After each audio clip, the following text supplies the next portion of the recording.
Ya, demikian indahnya pesan ini ya. Dan kita kembali kepada kota Smyrna. Ya, Smyrna berasal dari kata mir atau an ointment associated with death, yang berarti mur, salep yang berhubungan dengan kematian. Sehingga orang-orang Smyrna dikatakan orang-orang yang takut mati dalam penderitaan, khawatir dengan apa yang harus diderita. Padahal suatu keharusan, ya, sesuatu yang memang bagian dari perjuangan.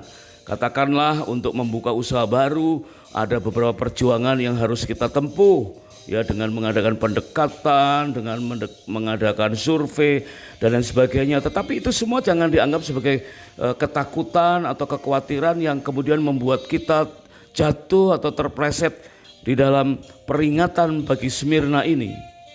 Karena apa yang kita takutkan tidak akan menghasilkan apapun juga selain kita berserah kepada Tuhan. Di dunia internasional saja kita telah mengenal istilah Happy IDF, yaitu Happy International Day of Family. Happy IDF ini sebagai resolusi PBB, ya, resolusi nomor 47/237 yang dicanangkan sejak tahun 1993, yang bertujuan untuk membangun kesadaran pentingnya keluarga bagi setiap orang, pentingnya komunitas sosial bagi dunia. Dan tema setiap tahun berkisar tentang keluarga yang bahagia. Misalnya saja tahun 2021 yang lalu pada saat pandemi itu begitu kuat pesan ini dengan tema Families and the Technologies. Sehingga Happy IDF adalah dampak dari keterbebasan dari kekhawatiran tentang apapun yang biasa dialami oleh rumah tangga. Secara mencolok di tahun 2020 waktu pandemi itu, maka Happy IDF ini sangat diperlukan. Maka pesan pada saat ini bagi keluarga-keluarga kaum milenial yang lahir pada tahun 1981 sampai 1995, membangun pernikahan dan keluarganya tanpa rasa khawatir. Dengan ketetapan hati dan seisi rumah kita akan beribadah kepada Tuhan. Sebagaimana teladan Yosua di dalam kitab Yosua 24 ayat yang ke-15b.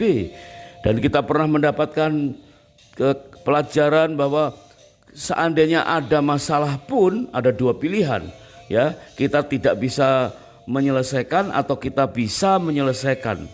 Ya, apakah kita punya? Tentu semuanya punya, ya.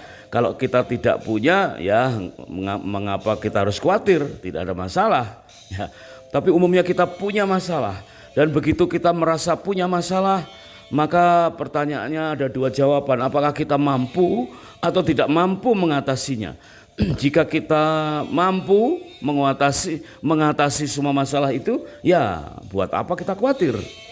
Kemudian jika kita tidak mampu mengatasi suatu masalah, ya tidak mampu, ya udah berserah saja kepada Tuhan, ya. Serahkan saja kepada ahlinya, jangan kamu khawatir. Nah, kekhawatiran ini ternyata mampu mengubah cara pandang kita terhadap berbagai macam persoalan.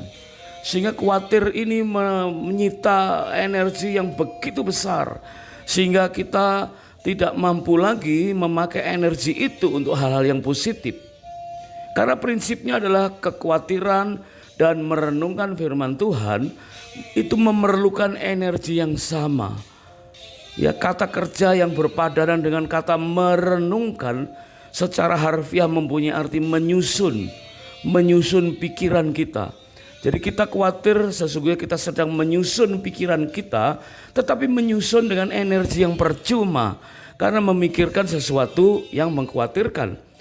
Dan menyusun pikiran kita untuk merenungkan firman Tuhan, tentu ini sangat bermanfaat karena dampaknya akan sangat positif. Sebab itu waktu kita belajar jigsaw puzzle, itu artinya kita juga menyusun, ya, kita merenungkan langkah-langkahnya, menyusun pikiran kita untuk mencari jalan keluar. Tidak ada bedanya dengan seseorang yang sedang bermain jigsaw puzzle. Pemain pemula tentu akan memilih sebuah gambar yang sangat sederhana dengan sedikit kepingan puzzle agar mudah untuk menyusunnya. Ya, contohnya, ya, anak-anak kecil usia-usia prasekolah sudah menyukai itu, ya, permainan puzzle tetapi yang sederhana. Nah, dalam kehidupan kita ini ada jigsaw puzzle yang tidak sederhana. Contohnya adalah Yusuf dan Maria, seperti dipaksa menjadi pemain advance dengan kepingan-kepingan puzzle yang berjumlah sangat banyak. Langsung ya, begitu bermain jigsaw puzzle langsung yang jumlah kepingannya sangat banyak dan gambarnya sangat kompleks. Karena harus menghasilkan sebuah gambar besar yang utuh dan terindah di muka bumi ini, yaitu gambaran keberadaan Allah yang menjelma menjadi manusia. Itulah jigsaw puzzle yang diizinkan Tuhan, yang harus dialami oleh Yusuf dan Maria. Menghasilkan gambaran yang terindah bagi keselamatan seluruh umat manusia. Menyusun kepingan-kepingan puzzle yang nampak saling berbeda, namun menyatu sejak pertunangan Yusuf dan Maria, pemberitahuan malaikat sampai kehamilan yang membesar, bagaikan menyusun giant jigsaw puzzle, dipenuhi dengan perasaan galau saat menghadapi sensus ke Bethlehem sampai kelahiran di kandang. Akhirnya giant jigsaw puzzle itu menjadi gambar yang benar dan gambaran yang utuh sebagai teladan bagi langkah-langkah kunci untuk menuju keharmonisan rumah tangga. Ada banyak pribadi-pribadi yang khawatir terhadap beberapa hal, terutama tentang kebutuhan dasar. Kita tahu kebutuhan dasar manusia mengendap dalam jiwa kita, ya, yaitu rasa berharga, rasa diterima, rasa berguna, rasa memiliki atau rasa dimiliki. Nah, itu merupakan kebutuhan dasar yang otomatis kita mengejarnya. Ada perasaan berharga bahwa kita ini berharga. Ketahuilah, kita ini berharga di mata Tuhan. Meskipun nampak kurang berharga atau ada beberapa bagian dalam prestasi atau kehidupan atau fisik kita yang diremehkan atau tidak dihargai oleh orang lain, tapi di mata Tuhan kita ini berharga dan mulia di hadapan Tuhan. Ya, kebutuhan dasar yang kedua adalah diterima. Ada perasaan diterima atau menerima. Nah, biasanya ini unsur pernikahan sangat menentukan, ya, mencintai dan dicintai, karena ada rasa penerimaan. Setelah itu ada pengampunan. Kemudian suami istri menghasilkan keturunan, bekerja, menghasilkan uang, itu memenuhi rasa berguna. Karena itu kebutuhan dasar yang ketiga yang sangat-sangat dikejar oleh setiap orang, rasa berguna, ya. Maka begitu menopause ada perasaan kurang berguna, ya. Begitu pensiun ada perasaan tidak begitu berguna, padahal itu hanya perubahan ritme dalam kehidupan. Kemudian yang keempat adalah rasa memiliki atau dimiliki. Ini satu kebutuhan dasar yang terpendam dalam dasar hati kita, yang akhirnya kita merasa ingin dimiliki. Suami ingin dimiliki istri, istri ingin dimiliki suami, orang tua ingin dimiliki anak, dan anak-anak ingin dipenuhi perasaan ingin dimiliki atau memiliki orang tua yang baik. Nah, hari ini perasaan-perasaan seperti itu harus kita bisa kelola, bagaikan kita merenungkan firman Tuhan. Bahwa firman Tuhan menggambarkan bahwa kita ini ada dalam Dia, Dia dalam kita. Kita ini milik Allah dan Allah adalah milik kita. Berarti kita tidak perlu khawatir dengan apa yang harus kita hadapi. Beberapa tokoh Alkitab mungkin juga pada awalnya menghadapi kegelisahan dalam kehidupannya. Tetapi Tuhan ubahkan dengan waktu mereka memenuhi panggilan-panggilan ilahi. Contohnya, Abraham menjadi Abraham, ya. Yakub menjadi Israel. Gideon si penakut itu, ya, yang memeras anggur di tempat pengirikan gandum supaya tersembunyi, tapi akhirnya menjadi pahlawan yang gagah perkasa, ya. Saulus menjadi Paulus, Simon menjadi Petrus. Coba kita sebutkan nama kita, ya. Nama kita menjadi apa?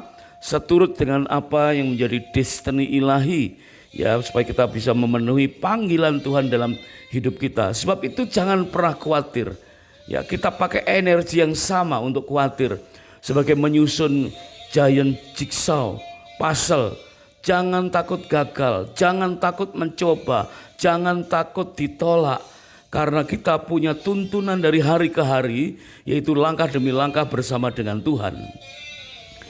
Jim Simbala, seorang tokoh, pernah berkata, God will manifest himself in direct proportion to our passion for him. Tuhan akan menyatakan dirinya sesuai dengan ukuran kerinduan kita akan Dia. Berarti waktu kita berserah kepada Tuhan, rindu akan Dia, maka Dia mampu memberikan ukuran yang terbesar, ukuran kemampuan dari Tuhan kepada kita. Sehingga seharusnya lah waktu kita saat-saat tertentu harus khawatir, maka kita ubah dengan memberikan waktu kita untuk merenungkan firman Tuhan. Menurut kitab Kidung Agung 6 ayat yang ke-12, firman Tuhan berkata, dengan melukiskan kata-kata, tak sadar diri aku, kerinduanku menempatkan aku di atas kereta orang bangsawan. Begitu terpesonanya kita menikmati kasih dan kemurahan Tuhan, begitu indahnya hidup dalam awan kemuliaan Tuhan. Giant jigsaw puzzle akhirnya menjadi gambaran besar yang benar dan utuh. Itulah sebagai teladan langkah-langkah kunci untuk menuju keharmonisan berumah tangga. Kemampuan menyelesaikan giant jigsaw puzzle, menghapus selama ini yaitu rintangan-rintangan waktu kita mengkhawatirkan apa yang harus kita hadapi. Dengan cara kita merenungkan firman Tuhan dengan energi yang sama tetapi dampak yang berbeda. Di dalam Matius pasal yang ke-6 ayat yang ke-26, firman Tuhan berkata, pandanglah burung-burung di langit yang tidak menabur dan tidak menuai dan tidak mengumpulkan bekal dalam lumbung, namun diberi makan oleh Bapamu yang di sorga. Bukankah kamu jauh melebihi burung-burung itu? Nah, meskipun Tuhan tidak menuangkan makanan pada burung itu tepat dalam sangkarnya, ya burung harus keluar dari sangkar untuk mencari makan, tetapi tinggal mematok tanpa rasa khawatir. Matius 6 ayat 27 berkata, siapakah di antara kamu yang karena kekhawatirannya dapat menambahkan sehasta saja pada jalan hidupnya? Sebab itu janganlah kamu khawatir akan hari besok, karena hari besok mempunyai kesusahannya sendiri. Kesusahan sehari cukuplah untuk sehari. Bapak, ibu, suami, istri yang sedang mengadakan honeymoon yang kedua, di dalam Wahyu pasal yang kedua ayat yang ke-8 sampai dengan 10, Tuhan menegur kota Smyrna.